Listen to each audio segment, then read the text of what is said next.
ก็มื้อนี้เพิ่นมาใส่บาตรเพิ่นเฮ็ดเป็นบุญเบิกบ้านนะจ้าวันที่9บุญเบิกบ้านนะจ้าบ้านไหนเบิกบ้านมื้อนี้เป็นครึมๆนะจ้าเนาะคือฝนสิตกนะจ้าน้องเสียค่ารถคือฝนสิตกจ้าคือฝนสิตกเนี่ยปีนึงมีเที่ยเดียวจ้าบุญเบิกบ้าน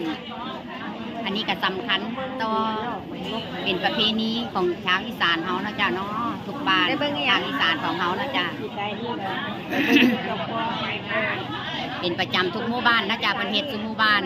เฮ็ดมาตั้งแต่ปู่แต่สมัยโบราณนะจ้าพาทำมาก่อนที่ลงไห้ลงนานะจ้าฮอดเดือน6เฮ้ยบรรลาดไปทางนี้ละก้อนมันลื่นปีมันลกมันปี3จะนี่มันปี5แล้วใจดีก็ล้มจะพอใน